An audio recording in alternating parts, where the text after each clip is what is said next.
What's up, YouTube? This is Chaos Christ coming at you with my top 5 top 5s. This is a list of movies, TV shows, and games that I really love, and I just felt like making a top 5 list.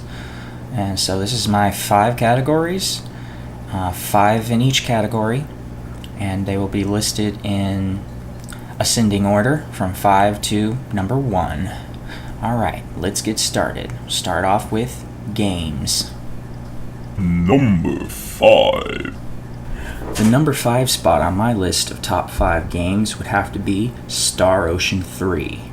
This is a action RPG released by Square Enix, but was originally developed by Enix, and plays similarly to Kingdom Hearts, I guess, as far as action RPGs go. Has a good combat system.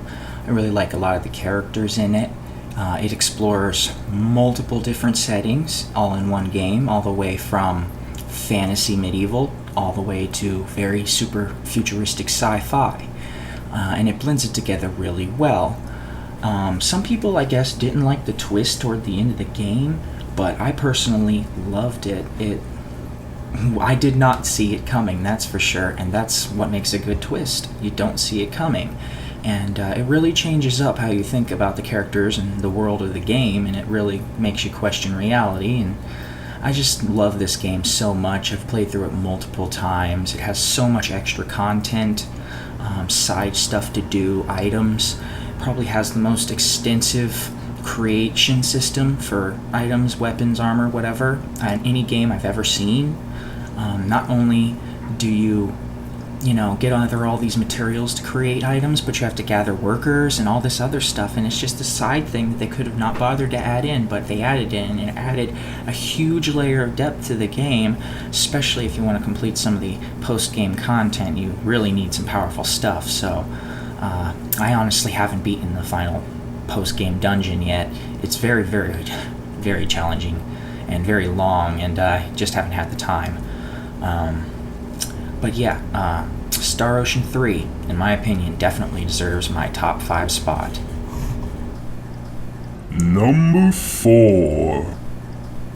The number 4 spot on my list goes to Shadow Hearts 2 Covenant.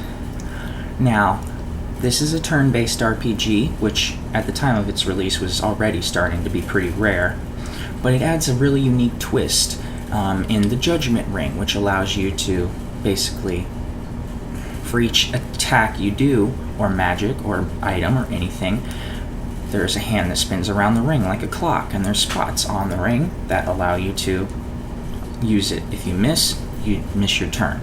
It's not hard, though. The spots are pretty big, and if you're really good, you can hit that little sweet spot and crit every time. And it's just a really, really fun, unique take on the turn-based system. It's probably one of my favorite turn-based games I've ever played. And on top of that, the story's really great. The characters are really great. It's a 2-disc game on the PS2, which will let you know that it's a good, long story. And it blends together dark and elements and comedic elements really well. There's lots of funny moments, like a ton of sexual innuendo between one wrestler character that you recruit into your party and his master as he learns his moves. It's just really, really funny. And the guys you buy items from, 2 gay guys who keep hitting on the main character. And it's really, really funny stuff in this game. But at the same time, the story's really good. But at the same time, it's also a really dark game. So this game's very bipolar, but that's what I think it really has going for it. Some of the enemies in this game are just ridiculously mutilated creatures, like undead and all this messed up stuff. Like, you have to see them, and that in contrast to, I just got hit on by the 2 gay shopkeepers in the last scene. Some people might find that a bit jarring, but personally, I loved it, and that's why I believe that Shadow Hearts 2 deserves my number 4 spot. Number 3. My number 3 spot on this list is going to go to the only non-JRPG on this list, and that would be Medieval for the Sony PlayStation. Do I really need to get into why I love this game? If you really want to know why I love this game, watch my review, 32-bit reviews on Medieval.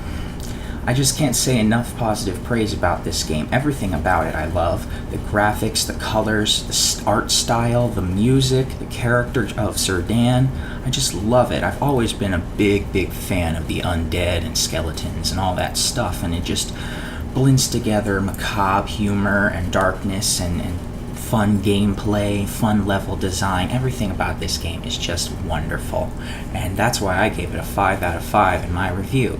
If you're interested in hearing more and seeing my most thorough and well put together video, please check it out. I worked really hard on it, so again, check it out, folks, and definitely check out this game, and it definitely, for sure, deserves my number 3 spot on the list.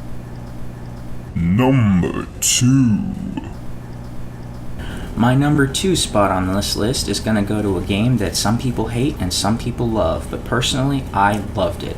That game is Final Fantasy X. Final Fantasy X is the other game that I think did turn-based combat the best. It completely eliminated the ATB system and made it so that you can see every turn coming up in order. And you need it because some of the battles are really tough and you have to strategize and think multiple turns ahead in order to win. On top of that, I really liked the story.